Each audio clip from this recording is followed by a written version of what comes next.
¿Qué tal chicos? ¿Cómo les va? Continuamos con la unidad 2 de la asignatura de Fundamentos de Economía y Administración y en esta oportunidad vamos a ver oferta. Hemos visto en un primer video lo que era demanda de bienes, el comportamiento del consumidor. Hemos visto también en otro video el concepto de elasticidad, que lo vamos a reforzar con la parte práctica, y ahora vamos a ver oferta y equilibrio de mercado. Bien, dentro del tema oferta, que sería uno de los elementos que componen un sistema económico, tiene un rol importante, tan importante como el de la demanda. Si no existiera la demanda, no habría oferta, y si no existiera la oferta, tampoco habría demanda. O sea que son dos fuerzas que coexisten y que son vitales para que un sistema económico funcione. La oferta describe el comportamiento de los vendedores. Dicho sencillamente, es el estudio, el análisis del comportamiento de los vendedores. La oferta de un bien, cuando hablamos de oferta hacemos relación siempre a un bien en particular, sería la cantidad de ese bien que los vendedores están dispuestos a vender en un periodo determinado y en un lugar determinado. Esa cantidad dependerá del precio del bien y de otros factores. Pero esos otros factores son los que influyen también en la oferta, que lo vamos a ver enseguida. Pero básicamente, al igual que el análisis que hicimos en la demanda, para ver la oferta, también aquí hacemos jugar solamente dos elementos, que son el precio, que lo tenemos aquí en el eje de las ordenadas, y la cantidad, en este caso cantidad ofrecida, que lo tenemos en el eje de las abscisas. Y se comporta teniendo este desempeño la curva, que tiene una pendiente positiva. Eso que implica que a medida que el precio aumenta, la cantidad ofrecida también aumentará.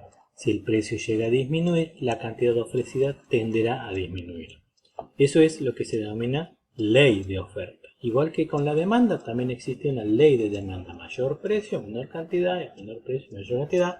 Con la oferta existe la ley de oferta: a mayor precio, mayor cantidad ofrecida. Menor precio, menor cantidad ofrecida. Bien, al igual que con la demanda, a la oferta la podemos analizar para observarla desde tres ángulos. Por un lado como una función de oferta, por otro lado como una curva de oferta y por otro lado como una tabla de oferta. Vamos a reforzar esto nuevamente en la práctica, como les digo. ¿Qué es la función de oferta? Es la relación que se forma entre la cantidad ofrecida del bien y su precio. No es otra cosa más que esto, digamos que aquí lo vemos como una curva, ¿sí? Pero en realidad es una función que a medida que aumenta el precio también aumenta la cantidad ofrecida, siempre considerando todos los demás factores como constantes. Esto en economía se llama ceteris paribus, no hace falta que profundicemos, pero es una condición, digamos, que está expresada en esta terminología, que al decir ceteris paribus decimos que todo lo demás consideramos constante y solo hacemos variar el precio para ver cómo responde con la cantidad. Al igual que con la función de oferta, también tenemos la curva de oferta, como sucede con la demanda. Muestra la cantidad ofrecida a cada uno de los precios, manteniendo constantes los demás factores. Bueno, ¿cuáles son los factores que afectan a la oferta? ¿Cuáles son aquellos que pueden hacer modificar la oferta? El precio de los factores de producción. ¿Por qué? Para poder producir un bien y ofrecer un bien, yo tengo que ¿se acuerdan los factores de la producción? Tierra, trabajo y capital. Si alguno de esos factores varía en su precio, yo ese valor, ese incremento o disminución en el precio del factor de producción, ¿sí?, se convierte para mí en un costo. Entonces, si aumenta mi costo, yo voy a tener que aumentar el precio. Y ese es el comportamiento que tiene el oferente. Por ejemplo, si nosotros tenemos una fábrica de pizzas en nuestra casa y aumenta el precio de la harina es un factor, un insumo para poder producir pizzas. ¿Qué vamos a hacer? Si aumenta el precio de la harina, aumenta el precio del gas, ¿cómo se va a ver reflejado eso? En un aumento en el precio. Obviamente, o en la disminución en la cantidad. Vamos a ver que en realidad no es que va a aumentar el precio, sino que va a disminuir la cantidad que nosotros podamos ofrecer, siempre que tengamos el mismo precio de venta, ¿sí? La tecnología es otro elemento que también afecta a la oferta. Mayor tecnología, mayor cantidad ofrecida. Menor tecnología, menor cantidad ofrecida.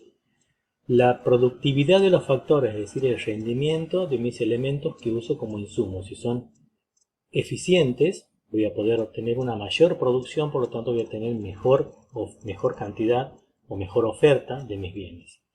Los factores climáticos también, si nosotros nos dedicamos a la producción de sandías, un factor climático podrá ser la falta de lluvias, que hará que mi producción sea baja, por lo tanto la oferta será menor, o un incremento o una abundancia de lluvia, en donde también la productividad puede mejorar si es el punto óptimo necesario de lluvias, o si es excesiva cantidad de lluvia con inundaciones, la oferta se verá perjudicada, porque la cantidad de sandía que voy a vender va a ser menor, voy a tener excesiva cantidad de agua. Y las regulaciones del Estado, que las vamos a ver más adelante, que serían también como impuestos o subsidios que el Estado puede actuar, digamos, en alguno de los oferentes, que hace que se modifique la oferta. Un cambio como por ejemplo en alguno de los factores que afecta a la oferta, hace desplazar la curva de la oferta. Por ejemplo, si sube el precio de un factor de producción. Si nosotros tenemos esta curva O sub 0 como curva de oferta normal, en donde esta es la cantidad que se demanda al precio que nosotros ofrecemos, y la cantidad que nosotros ofrecemos y a este precio sería dado en esta curva. Si vemos que el precio aumentara, ofreceríamos mucha mayor cantidad. Bien, ahora ¿qué sucede? Si esta es mi oferta de pizzas, porque yo tengo una fábrica de pizzas en mi casa o una panadería, si aumenta el precio de la harina, ¿qué va a pasar con mi cantidad o con mi oferta? Se va a ver afectada, claro. Voy a tender a ofrecer menor cantidad, ¿sí? Entonces, si el precio se mantiene y yo tengo que vender al mismo precio y aumentan los insumos, me aumenta la electricidad, me aumenta el gas, me aumenta el precio de la harina, de la levadura o lo que sea, voy a tener que producir menor cantidad. Si produzco menor cantidad, voy a ofrecer también menor cantidad, ¿sí? Entonces, ¿qué va a pasar ahora? La curva va a tener esta forma, o sea, se va a trasladar, se va a dar una disminución. En realidad, esto no es que va para arriba, sino que va como hacia atrás, digamos, se retrocede un poco. Entonces, la curva de oferta ahora va a ser distinta, siempre que se mantenga el precio, ¿sí? Simplemente aquí el precio del producto, lo que ha subido es el precio del costo, del insumo, digamos, ¿no? También, como en la demanda, se dan cambios en la cantidad ofrecida y cambios en la oferta, ¿sí? Aquí no vamos a hacer el gráfico porque si en la curva de oferta nosotros vemos en este mismo curva que si se da un incremento en el precio, yo automáticamente saldré a ofrecer una mayor cantidad. Si se da un incremento en el precio, saldré a dar una mayor cantidad. Pasar del punto E a otro punto que está más arriba dentro de la misma curva O sub 0, que es simplemente un cambio en la cantidad ofrecida. En cambio, al pasar a una curva O sub 1 o una curva O sub 2 más arriba o más abajo, ¿sí? Estoy generando un cambio en la oferta, ¿sí? Así que estos dos puntos son prácticamente lo mismo. Elasticidad de la oferta no lo vamos a desarrollar aquí, pero sí vamos a ver el tema de equilibrio de mercado.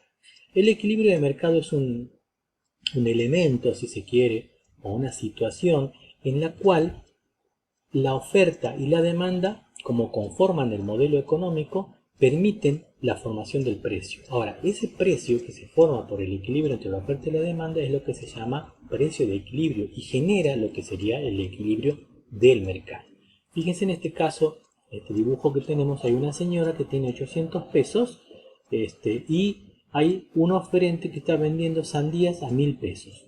Bueno, son cifras de otros lugares, no los asociemos que en realidad en Santiago vale una sandía a 1000 pesos. En algún momento quizás llegue a valer. Pero bueno, este señor ofrece sandías a 1000 pesos y este otro señor ofrece sandías a 900. Pero la señora tiene 800. Fíjense que ahí se da una puja, ¿sí?, entre los oferentes que compiten entre sí para venderle a la señora, y la señora tiene 800 pesos para pagar. Entonces es probable que en algún momento alguno de los dos ceda y el precio tienda a bajar para que la señora pueda comprar. Bueno, esto normalmente sucede con infinidad de productos, con infinidad de consumidores y de vendedores en el mercado permanentemente. A veces es casi imperceptible para nosotros, pero cuando vemos que un precio se estabiliza es porque se ha llegado a su equilibrio. Entonces la demanda y la oferta confluyen en un punto que se llama punto de equilibrio. ¿Qué característica tiene este punto de equilibrio? Que el precio que se paga por el bien equivale al que se cobra. ¿Sí? El precio pagado es igual al precio que se ha cobrado. Y la cantidad ofrecida coincide con la cantidad demandada. Por lo tanto, la cantidad comprada es exactamente igual a la cantidad vendida. Ahí tenemos una curva de oferta que está en línea de trazos, una curva de demanda que está en línea continua. ¿Sí? Entonces se da que en este punto de equilibrio hay una cantidad de equilibrio Q sub E y un precio de equilibrio P sub E. ¿Sí? Entonces, ese punto se denomina punto de equilibrio y en esa situación el equilibrio se da en el mercado. Ahora, el precio real de mercado de un bien y la cantidad comprada y vendida también dependen del juego de la oferta y la demanda. ¿Sí? En este punto vemos, por ejemplo, en esta curva, vemos curva de demanda y una curva de oferta, cantidades, bueno, esto faltaría colocarle el nombre a cada una de las curvas, pero si analizamos estas curvas que la vamos a hacer en un ejercicio práctico, vamos a ver que tenemos todos los puntos de la demanda y también el punto de la oferta. Y donde vemos que a un precio de 3 la cantidad ofrecida y la cantidad demandada coinciden, significa que estamos en un punto de equilibrio. Si el precio fuera mucho más bajo, ¿qué pasa? Hay una mayor cantidad de demanda, pero el oferente no sale a vender nada. ¿Por qué? Porque el precio es bajo. Yo les he dicho que la oferta se comporta que a medida que aumenta el precio, por ejemplo en 5, el oferente sale a vender mayor cantidad, pero el demandante no. Entonces, en ese caso se da un exceso de demanda si vemos que el precio es muy bajo, porque hay mucha gente que sale a comprar, pero el oferente no ofrece nada. ¿Sí? Hay un exceso de demanda, entonces tiende eso a que el precio suba. ¿Sí? Cuando hay un exceso de oferta, es decir, si el precio está alto, por ejemplo 6, no hay nadie que demande nada y hay 15 unidades que están ofrecidas, hay un exceso de oferta de 15 unidades. ¿Por qué? Porque nadie lo ha comprado. Hay 15 productos que nadie los compra, por lo tanto hay un exceso de 15 unidades. Entonces el precio tenderá a bajar hasta lograr luego un equilibrio. Entonces aquí está el ejemplo, a un precio de 3 pesos, la cantidad ofrecida es igual a la demandada, los vendedores pueden encontrar clientes para la cantidad que quieren ofrecer. Entonces al precio de equilibrio los vendedores no tienen ningún motivo para alterarlo, ya que están vendiendo tanto como desean y los compradores están comprando también la cantidad que quieren. Ese es el precio de equilibrio y la cantidad de equilibrio son elementos claves para el equilibrio de mercado. Las curvas de demanda y oferta se trazan manteniendo constante todos los demás factores. Y bueno, vamos a ver, ¿cuáles eran los factores que afectan a la oferta y a la demanda? Bueno, a la demanda los hemos visto: gusto de los consumidores, ingreso de los consumidores, factores estacionales, precio de bienes relacionados, número de consumidores, precio de ingresos futuros. Y en la oferta tenemos precio de los factores de producción, o sea, de los costos, costos de los insumos, tecnología, productividad, factores climáticos y regulaciones del Estado. Bien, queda para la práctica. ¿Qué sucede con el precio de mercado del pollo cuando sube el precio de la carne de vaca? ¿Qué pasa con el precio del plantín cuando sube el salario de los operarios? ¿Qué pasa con el precio del pasaje o de los pasajes colectivos de avión en época de vacaciones? ¿Y qué sucede con el precio de los cigarrillos cuando aumenta el precio del tabaco? Bueno, todo eso lo vamos a ver, que todo lo que provoca un desplazamiento de la curva de demanda hacia la derecha provoca un aumento del precio y de la cantidad de equilibrio. Esto es en la demanda. Y todo lo que desplace la curva de demanda hacia la izquierda produce una disminución del precio y de la cantidad de equilibrio. En cuanto a la oferta, todo lo que desplace la curva de oferta hacia la derecha provoca una reducción del precio y un aumento de la cantidad de equilibrio. Y todo lo que desplace la curva de oferta hacia la izquierda ocasiona un aumento del precio y una disminución de la cantidad de equilibrio. ¿Qué papel juega el Estado en estos casos? Bueno, por un lado, el Estado puede mejorar la asignación de recursos mediante subvenciones a los fabricantes o también modificar el precio cuando hay un impuesto, lo cual hace que se modifique tanto el precio del mercado. En este caso es de un impuesto, vemos que hay un impuesto, entonces si esta era la curva inicial, un impuesto hace que el precio del producto suba. ¿Sí? Y un impuesto grabado sobre el bien eleva el precio y reduce la cantidad. Esa subvención a un bien, en el caso de que es una subvención, reduce el precio y aumenta la cantidad de equilibrio. ¿Cuándo interviene el Estado? Cuando generalmente no hay garantizada la provisión de algún bien. Muy bien, Quedamos aquí entonces y nos vemos en el próximo